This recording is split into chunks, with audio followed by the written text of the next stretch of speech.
दिल्ली में global millets conference का उद्घाटन। प्रधानमंत्री ने मोटे अनाज को बताया जलवायु परिवर्तन की चुनौती से निपटने में मददगार। कहा, भारत विरासत से प्रेरणा लेकर विश्व कल्याण के लिए करता है काम। 107 साल की महिला किसान पद्मश्री पापा माल का प्रधानमंत्री ने किया सम्मान, पैर छू कर लिया आशीर्वाद। भारत बांग्लादेश मैत्री पेट्रोलियम पाइपलाइन का प्रधानमंत्री मोदी और समकक्ष शेख हसीना ने संयुक्त रूप से किया उद्घाटन। प्रतिवर्ष 1 million metric ton high speed diesel आपूर्ति की होगी क्षमता। साल 2018 में रखी गई थी नींव। प्रधानमंत्री मोदी ने बताया, दोनों देशों के बीच विकास और संपर्क का नया अध्याय। ब्रिटेन में राहुल गांधी के दिए गए बयानों पर जारी भाजपा का राजनीतिक वार। कर्नाटक तुमकुरू में जनसभा के दौरान पार्टी अध्यक्ष जेपी नड्डा ने किया कटाक्ष। कहा, कांग्रेस को चुनावी हार के बाद नजर आता है लोकतंत्र पर खतरा। अनुराग सिंह ठाकुर ने कोच्चि में प्रेस वार्ता के दौरान कहा, देश से माफी मांगे राहुल। दिल्ली, उत्तर प्रदेश सहित छत्तीसगढ़ सहित उत्तर भारत में बारिश। गुरुग्राम सड़कों पर जलभराव देखा गया, जाम लगा। ओले और बारिश से कई जगह फसलों को हुआ नुकसान। मौसम विभाग के मुताबिक 20 मार्च के बाद मिल सकती है राहत।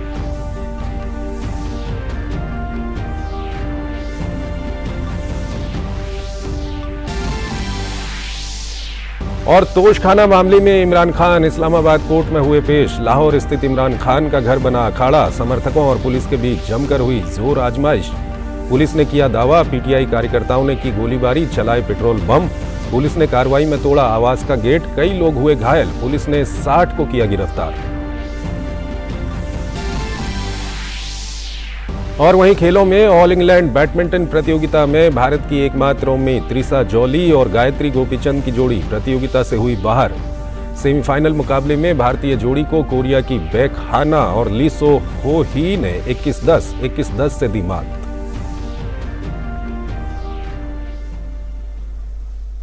नमस्कार, डीडी न्यूज में आपका स्वागत है। मैं हूं चंद्रशेखर जोशी और आइए अब खबरों को विस्तार से देखते हैं। प्रधानमंत्री नरेंद्र मोदी ने श्री अन्न पर 2 दिवसीय वैश्विक सम्मेलन का उद्घाटन किया। पीएम मोदी ने एक स्मारक डाक टिकट भी जारी किया। उन्होंने अंतर्राष्ट्रीय मिलेट्स वर्ष के सिक्के का भी अनावरण किया। प्रधानमंत्री ने मोटे अनाज को जलवायु परिवर्तन की चुनौती से निपटने में मददगार बताया। ये रिपोर्ट देखिए।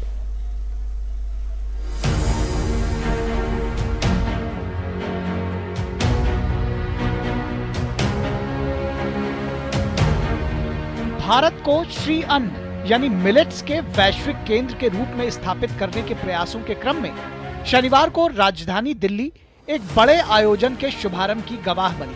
प्रधानमंत्री नरेंद्र मोदी ने श्री अन्न पर 2 दिवसीय वैश्विक सम्मेलन का उद्घाटन किया।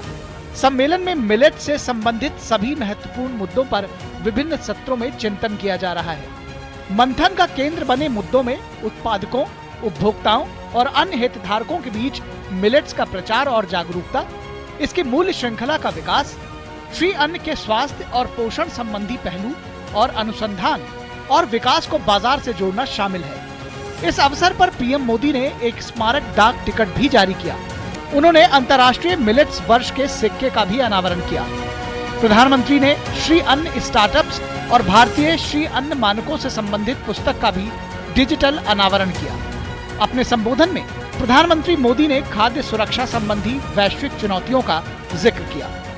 आजादी के बाद पहली बार मिलेट्स पैदा करने वाले 2.5 करोड़ छोटे किसानों की किसी सरकार ने इतनी बड़ी मात्रा में सुध ली है। जब मिलेट्स श्री अन्न का मार्केट बढ़ेगा तो इन 2.5 करोड़ छोटे किसानों की आय बढ़ेगी। इससे ग्रामीण अर्थव्यवस्था को भी बहुत लाभ मिलेगा।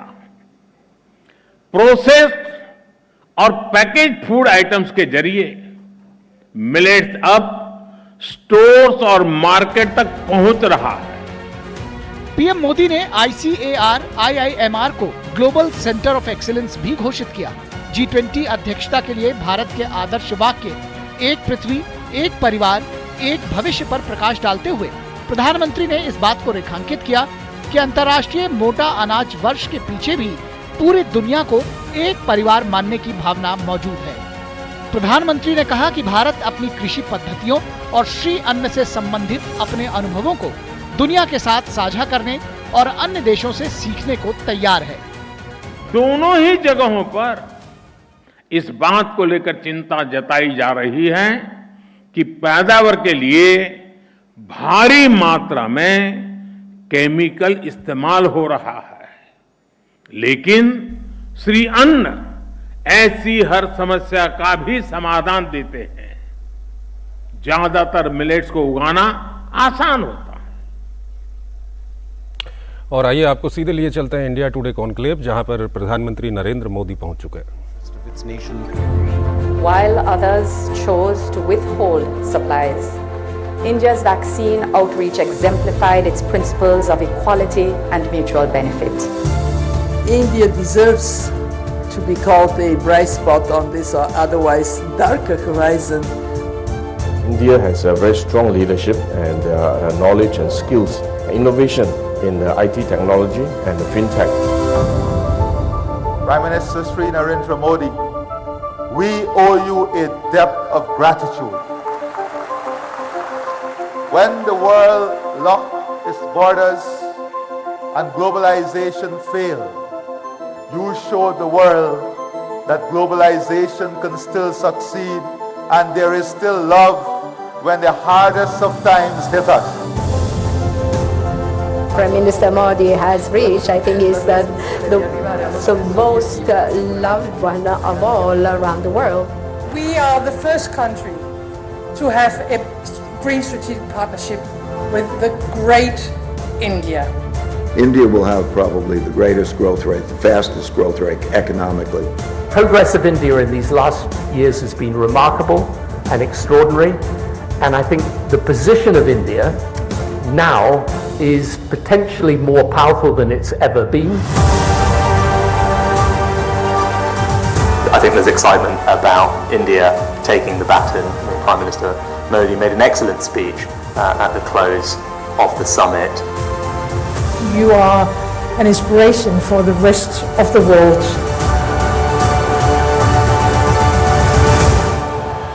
Ladies and gentlemen, driving the India moment. समय है, सही समय. Driving the India moment, our political rock star Narendra Modi. May I please invite our chairman and editor-in-chief, Mr. Arun Puri, to come up and say a few words, sir.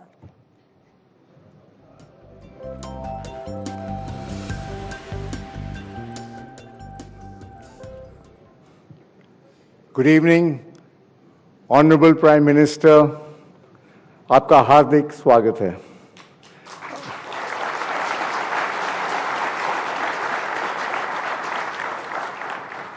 आप 7वीं बार conclave में आए हैं, इसके लिए मैं आपका बहुत आभारी हूं।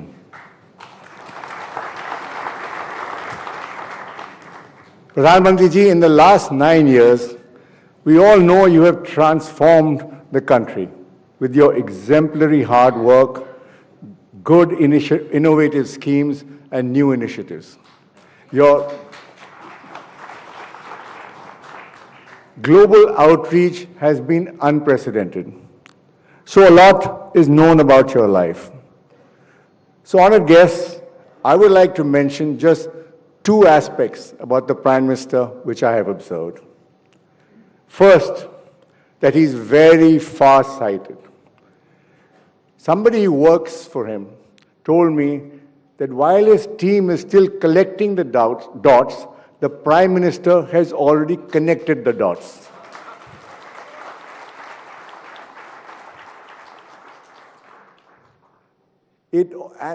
And they only figure it out much later when the whole picture emerges. Let me give you 2 examples of this.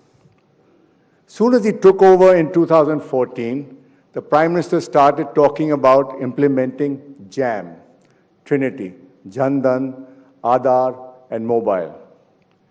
It meant, apart from opening Jan Dhan bank accounts for millions, linking these accounts to Aadhaar and mobile, meant going digital. All this trinity came into play when the various welfare schemes, mainly for the poor, were launched over the years. This solved the massive leakage problem of government welfare expenditure in one stroke. Earlier, Rajiv Gandhi, the Prime Minister, had said beneficiaries got only 15 paisa out of every 1 rupee of government expenditure. Now the money goes directly to the beneficiaries. So it started all in the beginning. The second example I would like to bring to you is the development of the Northeast states. The Prime Minister focused on this at the start of his first term, bringing connectivity and development to a neglected part of India. He believed that developing the smallest, furthest, and neglected states of India would set a very good example. In 9 years, his visits to the Northeast were more than all the Prime Ministers of India had done since independence. Also, one minister of his had to visit the Northeast every month. The result is that he has developed the Northeast like never before, and the people have paid him back electorally. Earlier, it used to be regional parties versus Congress. Now it is BJP versus regional parties. In 2014, 8 of the Northeast states were ruled by the BJP. Now, alone or in coalition, they rule 6 states in the region.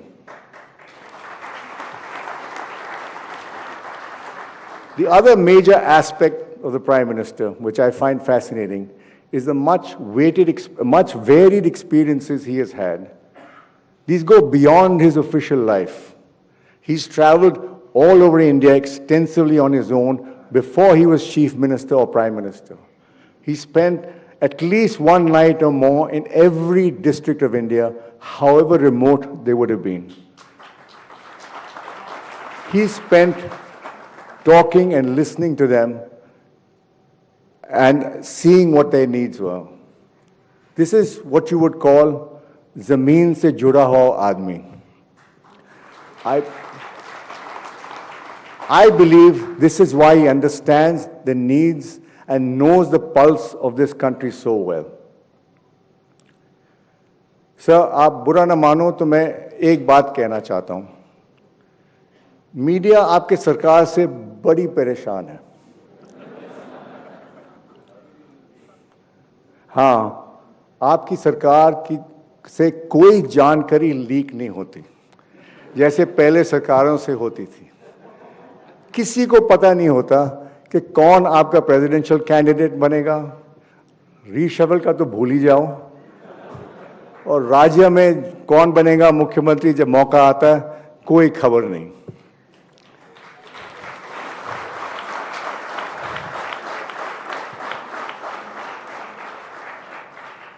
गुस्ताखी माफ. मैं ये भी सोचा शायद आपका इसका ये जवाब क्या देंगे. मैं बोलूं? आप बोलेंगे अरुण भाई मैं आपकी दुकान क्यों चलाऊं.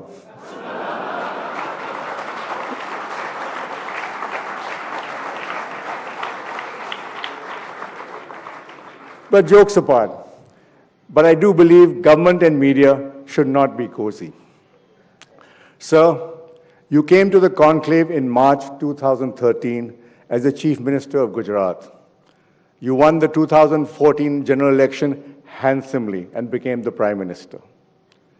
Then you came to the conclave in March 2019, and you were re-elected as Prime Minister in May 2019 with an even bigger majority.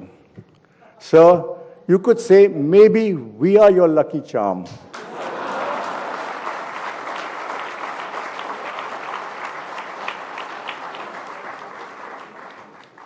The next general election is due in May 2024.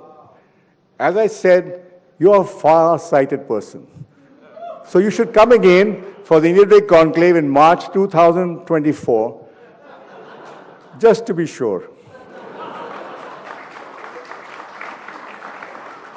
Pradhan Mantri ji, this conclave is about the India moment, You are the man of the moment. May I request you to deliver your speech. Dhanyavad.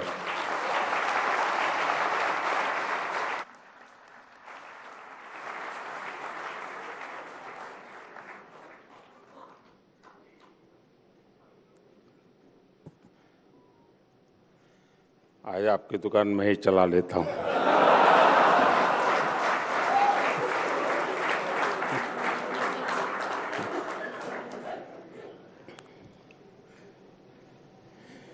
India today conclave में जुड़े सभी महानुभावों को मेरा नमस्कार।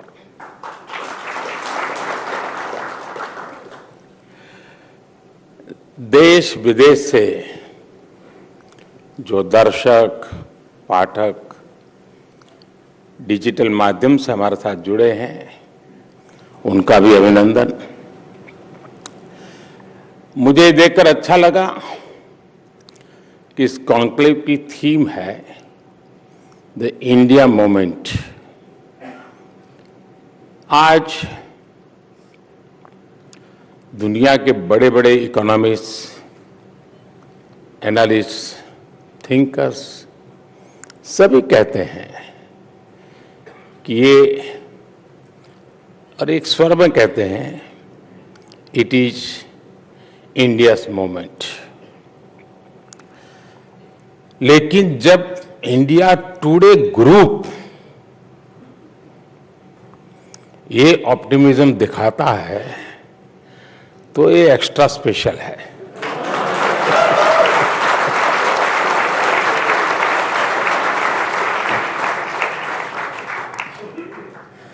वैसे मैंने 20 महीने पहले लाल किले से कहा था, यही समय है, सही समय है। लेकिन यहां पहुंचते पहुंचते 20 महीने लग गए।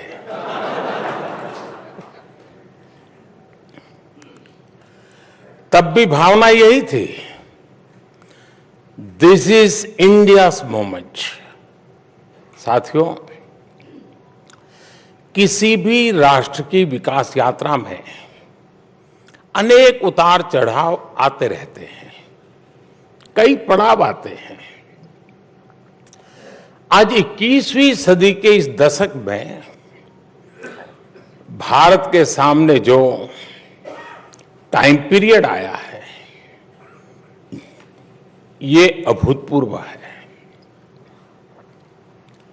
आज के कुछ दशक पहले जो देश आगे बढ़े, कई देश आगे बढ़े हैं, विकसित हुए, लेकिन उनके सामने स्थितियां बहुत अलग थी। एक तरह से उनका मुकाबला खुद से ही था, उनके सामने इतनी प्रतिस्पर्धा नहीं थी। लेकिन आज जिन परिस्थितियों में भारत आगे बढ़ रहा है, वे चुनौतियां बहुत ही अलग है, बहुत ही व्यापक है, विविधताओं से भरी हुई है। आज इतने सारे ग्लोबल चैलेंजेस हैं। अब देखिए, 100 साल में आई सबसे बड़ी महामारी, सबसे बड़ा संकट है। 2 देश महीनों से युद्ध में है। पूरी दुनिया की सप्लाई चेन अस्त व्यस्त है।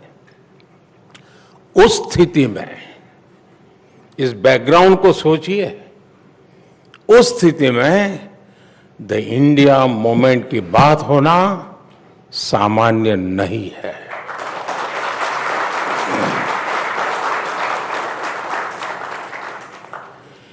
ये एक नया इतिहास बन रहा है जिसके हम सभी साक्षी हैं। आज पूरी दुनिया भारत को लेकर एक विश्वास से भरी हुई है। आज भारत दुनिया में सबसे तेज गति से बढ़ने वाली अर्थव्यवस्था है। आज भारत दुनिया में नंबर 1 स्मार्टफोन डेटा कंज्यूमर है। आज Bharat global fintech adoption rate में नंबर 1 है। आज भारत दुनिया का दूसरा सबसे बड़ा मोबाइल मैन्युफैक्चरर है। आज भारत में दुनिया का तीसरा सबसे बड़ा स्टार्टअप इकोसिस्टम है। ऐसी कितनी ही बातों पर चर्चा होती रही है, लेकिन चलो पुरानी बातें कभी किसी को जरूरत पड़ेगी तो खोद के निकालेगा, लेकिन मैं अभी अभी की बात करना चाहता हूं आज, और वो भी 2023 की। 2023 के 75 दिन हुए हैं। मैं उन 75 डेज की ही बात आज करना चाहता हूं। इन 75 दिनों में देश का ऐतिहासिक ग्रीन बजट आया। इन 75 दिनों में कर्नाटका के शिवमोगा में एयरपोर्ट का लोकार्पण हुआ। इन 75 दिनों में मुंबई में मेट्रो रेल का अगला फेज शुरू हुआ। इन 75 दिनों में देश में दुनिया का सबसे लंबा रिवर क्रूज चला। बेंगलुरु मैसूरू एक्सप्रेस वे शुरू हुआ। दिल्ली मुंबई एक्सप्रेस वे का एक सेक्शन शुरू किया गया। मुंबई से विशाखापट्टनम से वंदे भारत ट्रेनें चलनी शुरू हुई। आईआईटी धारवाड़ के परमानेंट कैंपस का लोकार्पण हुआ। भारत ने अंडमान और निकोबार द्वीप समूह के 21 द्वीपों को परम वीर चक्र विजेताओं के नाम किया।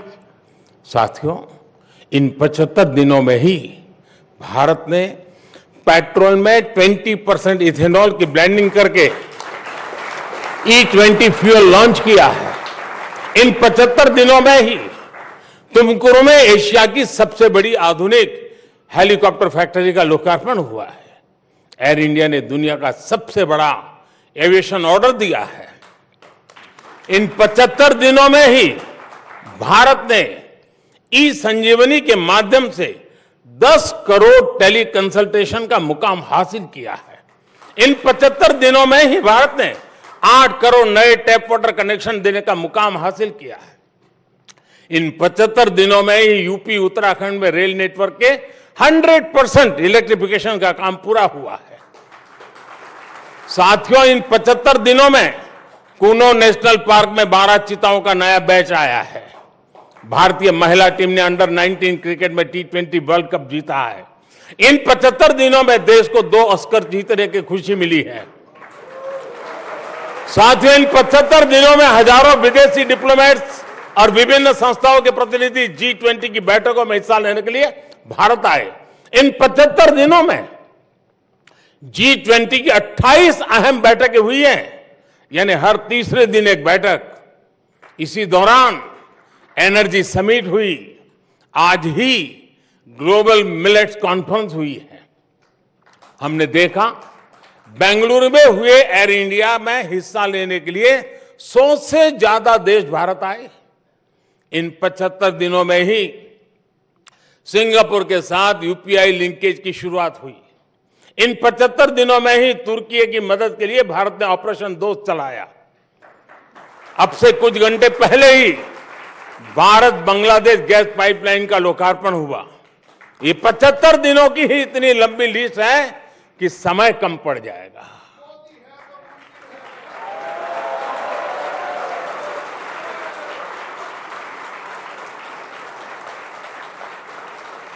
और मैं 75 दिन की कुछ बातें इसलिए दिखा रहा हूं कि यही इंडिया मूवमेंट का ही तो रिफ्लेक्शन है।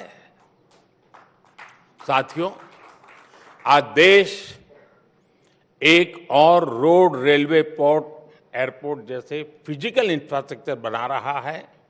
दूसरी ओर भारतीय संस्कृति और सॉफ्ट पावर के लिए भी दुनिया में अभूतपूर्व आकर्षण है। आज योग पूरी दुनिया में लोकप्रिय हो चुका है।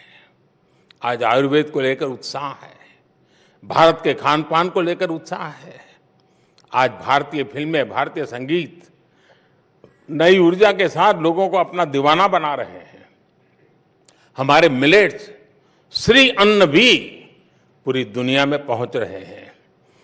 बात चाहे इंटरनेशनल सोलर अलायंस की हो या coalition for disaster resilient infrastructure की हो, विश्व आज इस बात को महसूस कर रहा है कि भारत के आइडियाज और भारत का सामर्थ्य ग्लोबल गुड के लिए है।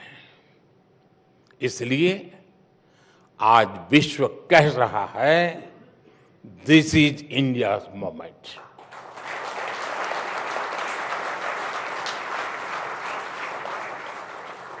और आप सबने हाल फिलहाल एक और बात भी नोट की होगी, इन सब का मल्टीप्लायर इफेक्ट होता है। एक छोटी सी बात की तरफ मैं आपका ध्यान आकर्षित करता हूं। आजकल अधिकतर देश, जब में मुझे मिलना होता है या उनका भारत आना होता है या भारत का किसी का वहां दौरा होता है, आपने मार्क किया होगा हर देशों में स्पर्धा चल पड़ी है कि भारत से चोरी की गई जो प्राचीन मूर्तियां हैं ना, वो खुद ब खुद हमको देते हैं, ले जाइए। क्योंकि अब उनका भरोसा हुआ है कि इसका सम्मान भी वहीं अब संभव है। यही तो मोमेंट है। और ये ऐसे ही नहीं हो रहा है दोस्तों। आज के इंडिया मूवमेंट की सबसे विशेष बात यह है कि आज इसमें प्रॉमिस के साथ साथ परफॉर्मेंस भी जुड़ गई है। यहां इतने वरिष्ठ लोग बैठे हैं।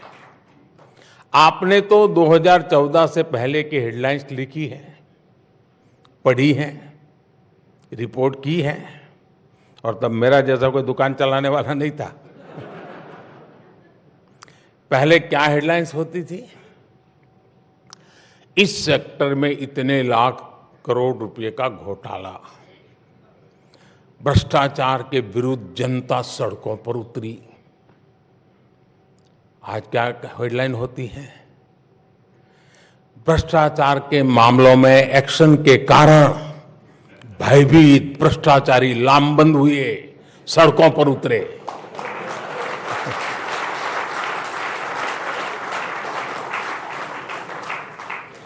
आप लोगों ने तो घोटालों की खबरें दिखा दिखाकर इतनी टीआरपी बटोरी है। अब आपके पास अपॉर्चुनिटी है, भ्रष्टाचारियों पर कार्रवाई दिखा करके टीआरपी बढ़ाइए। किसी के प्रेशर में ना आए, बैलेंसिंग के चक्कर में ये मौका न गंवाएं। साथियों, पहले शहरों में बम ब्लास्ट की हेडलाइंस होती थी, नक्सली वारदातों की हेडलाइन होती थी। आज शांति और समृद्धि की खबरें ज्यादा आती है। पहले पर्यावरण के नाम पर बड़े बड़े इंफ्रास्ट्रक्चर प्रोजेक्ट रोके जाने की खबरें आती थी। आज पर्यावरण से जुड़ी पॉजिटिव न्यूज के साथ ही नए हाईवे, एक्सप्रेसवे बनने की खबरें आती हैं। पहले ट्रेनों की दुखद दुर्घटनाओं की खबरें आम बात होती थी। आज आधुनिक ट्रेनों की शुरुआत हेडलाइन बनती है। पहले एयर इंडिया के घोटालों की बेहाली की चर्चा होती थी। आज दुनिया की सबसे बड़ी एयरक्राफ्ट डील की खबरें दुनिया में हेडलाइन बनती है। प्रॉमिस और परफॉर्मेंस का यही बदलाव इंडिया मूवमेंट लेकर आया है। वैसे बात साथियों, जब देश आत्मविश्वास से भरा हो, संकल्प से भरा हो, विदेश भी, दुनिया के विद्वान भी भारत को लेकर आशावान हो, इन सब के बीच निराशा की बातें, हताशा की बातें, भारत को नीचा दिखाने की बातें, भारत का मनोबल तोड़ने की बातें भी होती रहती है। अब हम जानते हैं कि किसे कहीं पर भी शुभ होता है ना, तो काला टीका लगाने की परंपरा रहती है। तो आज इतना शुभ हो रहा है, इतना शुभ हो रहा है कि कुछ लोगों ने काला टीका लगाने का जिम्मा लिया है।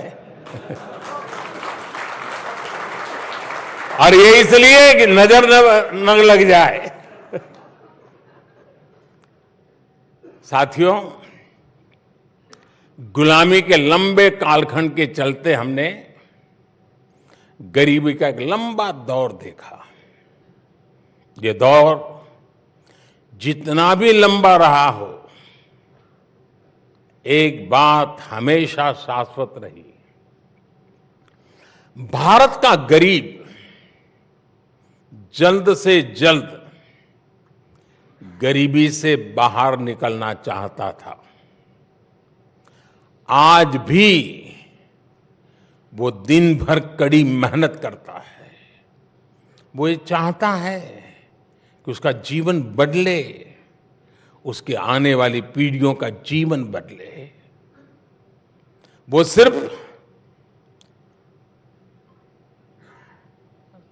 2 टाइम की रोटी तक सीमित नहीं रहना चाहता। बीते दशकों में जो भी सरकारें रही हैं, उन्होंने अपने अपने सामर्थ्य और सूझबूझ से कोशिशें भी की है। उन्हीं प्रयासों के हिसाब से उन सरकारों को परिणाम भी मिले हैं।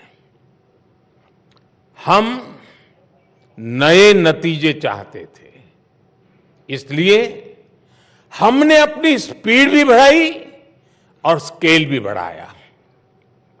अब जैसे शौचालय तो पहले भी बनते थे, लेकिन हमने रिकॉर्ड तेजी से 11 करोड़ से अधिक टॉयलेट का निर्माण किया।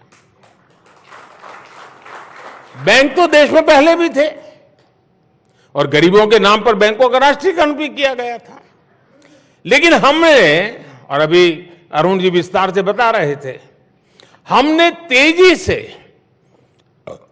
48 करोड़ लोगों को बैंकिंग सिस्टम से जोड़ा। गरीबों के लिए घर की योजना भी पहले थी। उन योजनाओं की स्थिति क्या थी, ये आप लोग भली भांति जानते हैं। हमारी सरकार ने इसे भी पूरी तरह बदला। अब घर का पैसा सीधे उस गरीब के बैंक अकाउंट में भेजा जाता है। अब घर बनाने की पूरी प्रक्रिया की लगातार मॉनिटरिंग होती है और ओनर ड्रिवन स्कीम लेकर के हम चल रहे हैं। और जब ओनर ड्रिवन होता है तो गफले नहीं होते, वो अच्छा घर बनाना चाहता है। हमने पिछले 9 साल में 3 करोड़ से अधिक घर बनाकर गरीबों को दिए हैं। यानी दुनिया के कई देश हैं, पूरा देश नया बना रहे हैं हम। हमारे यहां अक्सर महिलाओं के नाम प्रॉपर्टी नहीं होती है। दुकान खरीदी जाती है पुरुष के नाम, गाड़ी खरीदी जाती है पुरुष के नाम, जमीन खरीदी जाती है पुरुष के नाम। लेकिन हमारी सरकार ने जो घर गरीबों को बनाकर दिए हैं, उसमें से करीब करीब 2.5 करोड़ घर जॉइंट नेम से हैं। उनमें महिलाओं का भी मालिकाना हक है। अब आप सोचिए, गरीब महिला खुद को एम्पावर फील करेगी तो फिर इंडिया मूवमेंट आएगा कि नहीं आएगा? देश में ऐसे कितने ही बदलाव हुए हैं जो इंडिया मूवमेंट को लाए हैं। इनमें से कुछ बदलावों की चर्चा तो मीडिया भी नहीं करता। क्या आप जानते हैं कि पूरे विश्व की एक बहुत बड़ी चुनौती प्रॉपर्टी राइट्स की भी है? वर्ल्ड बैंक की रिपोर्ट कहती है कि दुनिया में सिर्फ 30% आबादी के पास ही उनकी प्रॉपर्टी का लीगली रजिस्टर्ड टाइटल है।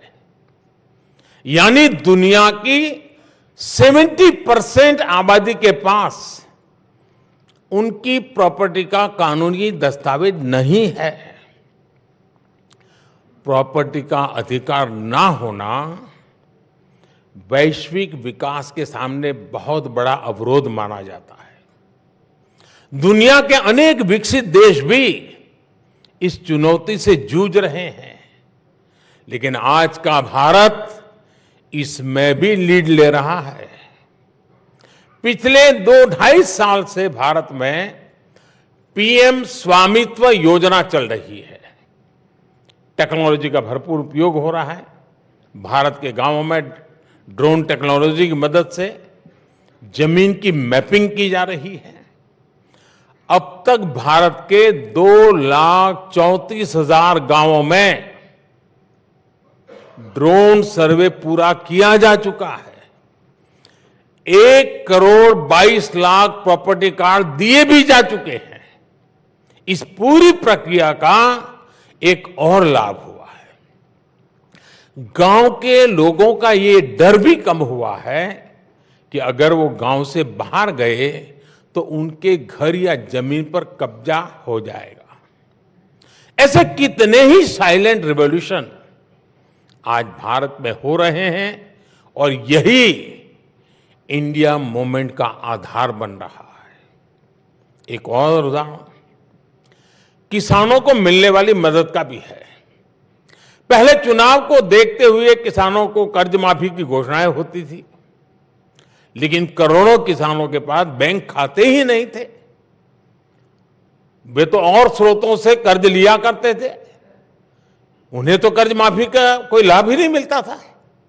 हमने इस परिस्थिति को भी बदला।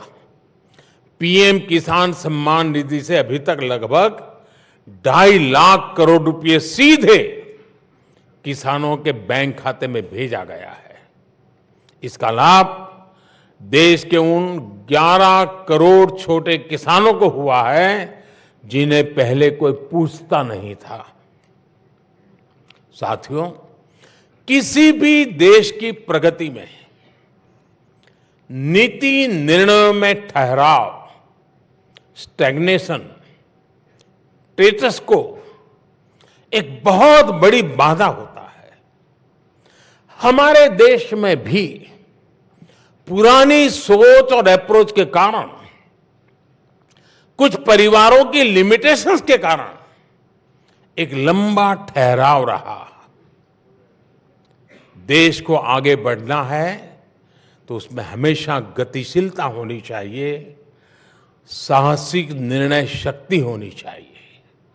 देश को आगे बढ़ना है तो उसमें नयापन स्वीकार करने का सामर्थ्य होना चाहिए, उसमें प्रगतिशील मानसिकता होनी चाहिए। देश को आगे बढ़ना है तो उसे अपने देशवासियों की क्षमताओं पर, उनकी प्रतिभा पर भरोसा होना चाहिए और इन सब से ऊपर देश के संकल्पों और सपनों पर देश की जनता का आशीर्वाद होना चाहिए। लक्ष्यों की प्राप्ति में जनता की सहभागिता होनी चाहिए। सिर्फ सरकार और सत्ता के माध्यम से समस्याओं का समाधान खोजने का रास्ता बहुत ही लिमिटेड रिजल्ट देता है, लेकिन जब 130 करोड़ देशवासियों का सामर्थ्य जुटता है, जब सबका प्रयास लगता है, तो फिर देश के सामने कोई भी समस्या टिक नहीं पाती। इसके लिए देश के लोगों का सरकार पर भरोसा उतना ही जरूरी है। मुझे संतोष है कि आज देशवासियों में ये विश्वास जगा है कि सरकार को उनकी परवाह है। इसकी और एक वजह भी मैं आपको बताना चाहूंगा, और वो है गवर्नेंस में ह्यूमन टच, सुशासन में संवेदनशीलता। हमने गवर्नेंस को ह्यूमन टच दिया है, तब जाकर के इतना बड़ा प्रभाव दिख रहा है। अब जैसे वाइब्रेंट विलेज योजना दशकों तक बॉर्डर के हमारे गांवों को आखिरी गांव माना गया। हमने उन्हें देश का पहला गांव होने का विश्वास दिया। हमने वहां विकास को प्राथमिकता दी। आज सरकार के अधिकारी, मंत्री इन गांवों में जा रहे हैं, वहां के लोगों से मिल रहे हैं, वहां लंबा वक्त गुजार रहे हैं। नॉर्थ ईस्ट के लोगों को भी पहले दिल की और दिल्ली की दूरी बहुत अखरती थी। हमने यहां भी गवर्नेंस को ह्यूमन टच से जोड़ा। अब केंद्र सरकार के मंत्री, जैसे अरुण जी ने बड़े विस्तार से बताया, नियमित रूप से नॉर्थ ईस्ट का विजिट करते हैं, और वो भी स्टेट कैपिटल पर नहीं, डिटेल इंटीरियर में जाते हैं। मैं भी नॉर्थ ईस्ट जाने की हाफ सेंचुरी मार चुका हूं।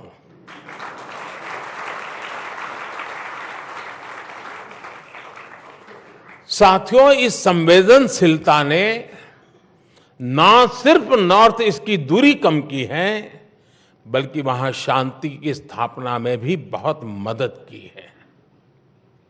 आपको यूक्रेन क्राइसिस के दौरान सरकार की कार्य संस्कृति को भी याद करना चाहिए। देश के हजारों परिवार चिंता में थे। हमने करीब करीब 14,000 परिवारों से कनेक्ट किया।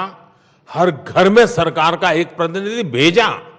उन परिवार के अंदर बीच बैठा, सरकार के व्यक्ति के रूप में बैठा। हमने उन्हें मुश्किल घड़ी में विश्वास दिया कि सरकार उनके साथ है। आपको मालूम होगा, कभी कभार ऐसी चीजों को हम इतना उछाल दिया जाता है कि जहां काम करना है उसमें भी रोड़े अटक जाते हैं। और इसलिए हमने पहला काम किया, जाओ भाई उस परिवार में जाके बैठो, उनको रेगुलरली कम्युनिकेट करो। और इसके कारण देश के सब आश्वस्त हुए लोग कि ठीक है भाई, बच्चा वहां है, अभी इस स्थिति में है, कल आएगा, परसों आएगा, इस स्थिति बनाई। मानवीय संवेदनाओं से भरपूर ऐसी गवर्नेंस से इंडिया मूवमेंट को एनर्जी मिलती है। आप कल्पना कर सकते हैं, अगर गवर्नेंस में ये ह्यूमन टच न होता तो हम कोरोना के खिलाफ इतनी बड़ी लड़ाई भी नहीं जीत सकते थे।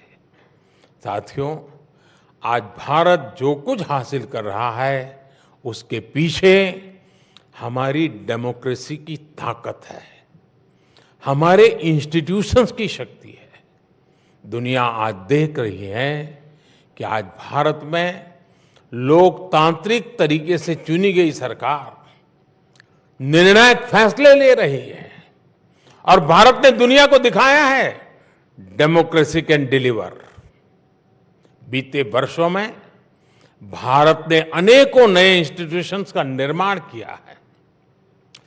इंटरनेशनल सोलर अलायंस भारत के नेतृत्व में बना।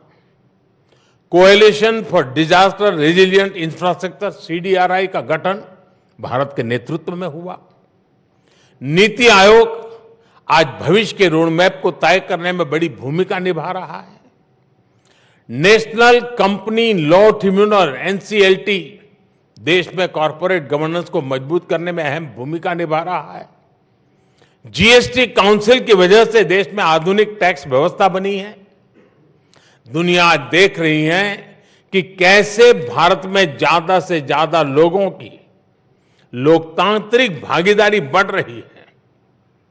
देश में कोरोना के बीच भी अनेकों चुनाव हुए, सफलतापूर्वक हुए। ये हमारे इंस्टीट्यूशंस की ताकत है। वैश्विक संकट के बीच आज भारत का अर्थतंत्र मजबूत है, बैंकिंग सिस्टम मजबूत है। ये हमारे इंस्टीट्यूशंस की ताकत है। हमने दूर सुदूर तक कोरोना की वैक्सीन पहुंचाई, 220 करोड़ से अधिक डोज लगवाई। ये हमारे इंस्टीट्यूशंस की ताकत है। मुझे लगता है हमारी डेमोक्रेसी और हमारे डेमोक्रेटिक इंस्टीट्यूशंस पर इसी वजह से ये सफलता ही कुछ लोगों को चूपती है और इसलिए हमले भी हो रहे हैं। लेकिन मुझे विश्वास है इन हमलों के बीच भी भारत अपने लक्ष्यों की तरफ तेजी से आगे बढ़ेगा, अपने लक्ष्यों को प्राप्त करेगा। साथियों, भारत की भूमिका जब ग्लोबल हो रही है तो भारत के मीडिया को भी अपनी भूमिका ग्लोबल बनानी है। सबका प्रयास से ही इंडिया मूवमेंट को हमें सशक्त करना है। आजादी के अमृत काल में विकसित भारत की यात्रा को सशक्त करना है। मैं एक बार फिर अरुण जी का, इंडिया टुडे ग्रुप का, मुझे यहाँ आने का अवसर दिया, बात करने का अवसर दिया, इसलिए उनका मैं धन्यवाद करता हूं। और 2024 में निमंत्रण का जो साहस दिखाया,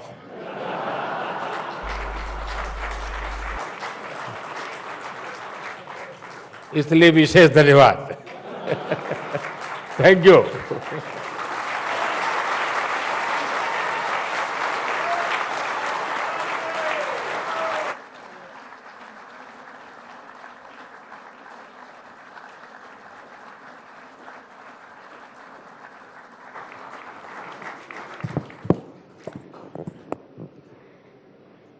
Thank you, Prime Minister. You have been very generous with your time with us, especially since you have been very busy in the last 75 days. I would like to add to the achievements of the last 75 days that in the India movement, you have also added for us the India Today movement. So thank you very much. This is your 7th time at the India Today conclave. The conclave has been a very keen and up-close witness to your phenomenal rise. As part of the discipline to hosting you, I spent time going over the past conclaves. What struck me was your conviction and your deep commitment to your values and your cause.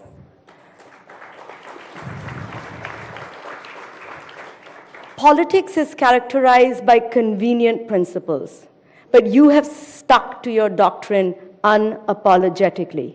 This, to me, is the secret of your success. What I also now have a greater admiration for is that you laid out your vision and you followed the path and you've emerged as the most popular leader we have ever seen, but on your own terms, as you are. In fact, the system, the narrative, the surround has changed to adopt your way of thinking. You have won the hard way. You said at one of our conclaves, and it stuck with me, "Kuch banne ka nahi, kuch karne ka socho." Since you're a great believer of technology, Prime Minister, I thought you would enjoy meeting our newest anchor, Sana. She is our first AI anchor, and I'd very much like you to meet her. Sana, come say hello. माननीय प्रधानमंत्री जी, हम आभारी हैं कि आप हमारे बीच आए। मेरी ऑन द जॉब लर्निंग अब शुरू हो गई है और 2024 तक मैं देश की सबसे अच्छी जर्नलिस्ट होने की कोशिश करूंगी। उम्मीद करती हूं कि तब आपसे एक एक्सक्लूसिव इंटरव्यू करने का मौका मिलेगा। बहुत बहुत धन्यवाद।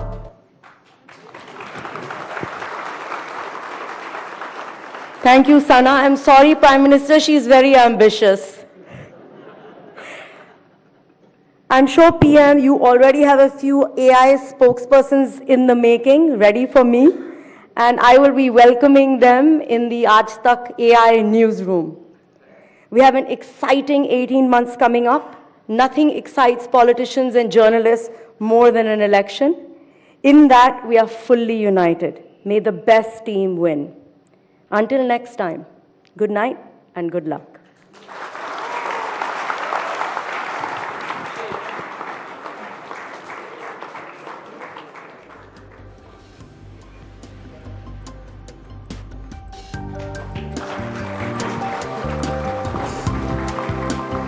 Please put your hands together for the Honorable Prime Minister, Mr. Narendra Modi. Thank you, sir. Thank you. Thank you for gracing us for the 7th time in 20 years of the India Today conclave.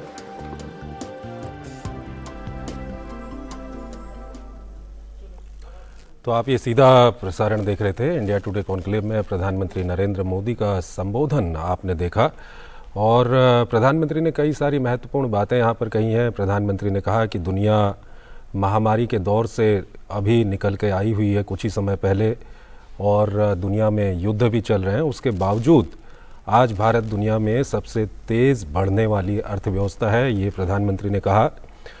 उन्होंने कहा कि आज देश infrastructure बना रहा है और साथ ही साथ सॉफ्ट पावर जैसे योग, संस्कृति, मिलेट, सोलर अलायंस, इन सब को देख कर के विश्व कह रहा है कि दिस इज़ इंडियाज़ मोमेंट। और 2014 से पहले सुर्खियों में भ्रष्टाचार था, ये प्रधानमंत्री ने कहा। आज भ्रष्टाचार पर कार्रवाई की बात होती है।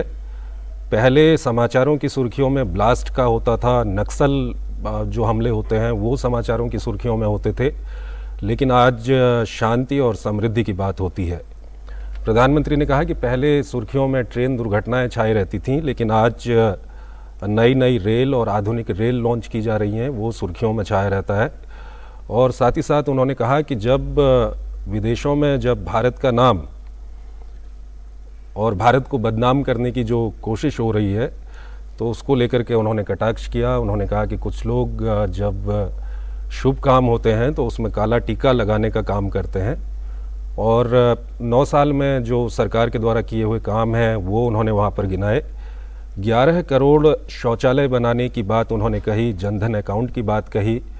उन्होंने कहा कि ये सब पहले भी होता रहता था, लेकिन उन्होंने इसको नए तरीके से किया, इसको तेज़ किया। 9 साल में 11 करोड़ शौचालय बनाए, जनधन अकाउंट खोले गए और गरीबों को घर देने की बात उन्होंने की। उन्होंने कहा कि 9 साल में 3 करोड़ घर गरीबों को दिए गए, 2.5 करोड़ घर जॉइंट नाम से हैं, यानी कि उसमें महिलाओं का भी नाम है। तो महिलाओं को किस तरह से सशक्त किया जा रहा है उसका उन्होंने उदाहरण दिया। साथ ही साथ उन्होंने उत्तर पूर्व में सरकार के विकास कार्यों को वहाँ पर गिनाया और यूक्रेन क्राइसिस के दौरान जब वहाँ पर भारतीय छात्र फंस गए थे तो किस तरह की मानवीय संवेदनाएं सरकार ने दिखाई उसका उन्होंने उदाहरण दिया। कोरोना के दौरान जो सरकार का ह्यूमन टच था उसका भी उन्होंने वहाँ पर उदाहरण दिया। और उसके अलावा international alliance, solar alliance, coalition for disaster resilience, GST council, ये सब उन्होंने वहाँ पर उदाहरण दिया। साथ ही साथ उन्होंने कहा कि दुनिया देख रही है कैसे भारत में लोगों की लोकतांत्रिक भागीदारी बढ़ रही है। ये कुछ लोगों को चुभता है, इसलिए हमले हो रहे हैं। और कहीं ना कहीं प्रधानमंत्री ने अनौपचारिक रूप से पिछले दिनों जो विदेशों में जाकर जो हमले किए गए भारत पर, भारत की सरकार पर, भारत की लोकतांत्रिक व्यवस्थाओं पर, उस पर प्रधानमंत्री ने नाम लिए बिना कहीं ना कहीं हमला किया है। और हम लगातार प्रधानमंत्री ने क्या कुछ कहा ये हम बात के बुलेटिन्स में आपको दिखाते रहेंगे। और फिलहाल यहाँ पर एक छोटा सा ब्रेक लेते हैं, ब्रेक के उस पार खबरों का सिलसिला जारी रहेगा। शुरू करो, डालो बुनियाद, घर महल नजर आएगा। वंडर लाइए, वंडर अपनाइए, फर्क नजर आएगा। वंडर सीमेंट, फर्क नजर आएगा। अरे रामदयाल, तेरी उपज का क्या हुआ? अरे औने पौने दाम मिल रहे थे इसलिए नहीं बेची। और तुम्हारी उपज? मेरी उपज ये रही मेरे मोबाइल में एकदम सुरक्षित। अरे ये तो कोई रसीद लगती है। कोई रसीद नहीं, डिजिटल रसीद है जो WDRA से पंजीकृत वेयर हाउस में उपज रखने से मिलती है। WDRA? WDRA भारत सरकार की एक संस्था है जो अच्छे और सुव्यवस्थित वेयर हाउसों को पंजीकृत करता है। अच्छा, अब तुझे इस रसीद का कमाल दिखाता हूँ, चला। देखा, इस रसीद पर बैंक से लोन हो गया। ये तो कमाल हो गया। कमाल तो अभी और भी है भैया। देखो, जब और जहाँ उपज के अच्छे दाम मिलेंगे, उपज बेच दूंगा और फिर बैंक का सारा लोन भी चुकता कर दूंगा। अरे वाह। मुन्नी, पापा आप मेरा नया बैग लाए? हाँ, ये रहा तुम्हारा नया बैग। और तुम्हारे लिए झुमके। WDRA का प्रयास, किसानों का आर्थिक विकास। पूरी करी है, पूरी करेंगे हम, देश सेवा की कसम, आजादी की बोझ से हम बंधे वचन की डोर से। भारत के जन का धन संभाले है लगा के मन, हमने लिया था सेवा का प्रण, आज करें पुनः समर्पण। हम अपने देश सेवा का भाव कभी न कम होने की कसम लेते हैं। देश सेवा की कसम।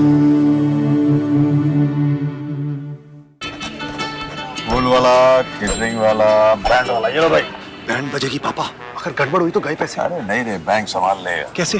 मैंने पॉजिटिव पे सिस्टम पे रजिस्टर किया है। बैंक को चेक्स और बेनिफिशियरीज की जानकारी दे दी है। बैंक चेक करेगा, जांच करेगा, डिटेल्स मैच नहीं तो क्लियरेंस नहीं। अच्छा, लाइए मुझे दीजिए। फोटो वाला, लाइट वाला, मंडप वाला।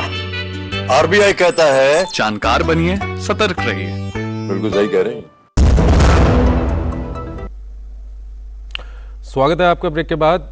ब्रेक पर जाने से पहले हम आपको इंडिया टुडे कॉन्क्लेव में जो प्रधानमंत्री के द्वारा जो वहाँ पर संबोधित किया गया था उसके महत्वपूर्ण बिंदु हम आपको बता रहे थे। एक बार फिर हम आपको बताना चाहेंगे कि प्रधानमंत्री ने वहाँ पर कहा कि दुनिया कुछ ही दिनों पहले महामारी से निकल के आई है, काफ़ी चुनौतियाँ दुनिया के सामने हैं और दुनिया में युद्ध भी चल रहा है। इसके बावजूद आज भारत दुनिया में सबसे तेज़ बढ़ने वाली अर्थव्यवस्था है। साथ ही साथ उन्होंने कहा कि 2014 से पहले अगर हम सुर्खियों की बात करें तो सुर्खियों में भ्रष्टाचार था, ब्लास्ट होते थे, नक्सल हमले होते थे, ट्रेन दुर्घटनाएं होती थी, लेकिन आज सुर्खियों में भ्रष्टाचार पर कार्रवाई है। आज शांति और समृद्धि की बात होती है। नई नई ट्रेन आज लॉन्च की जा रही हैं। और एक और महत्वपूर्ण प्रधानमंत्री ने यहाँ पर कटाक्ष किया है।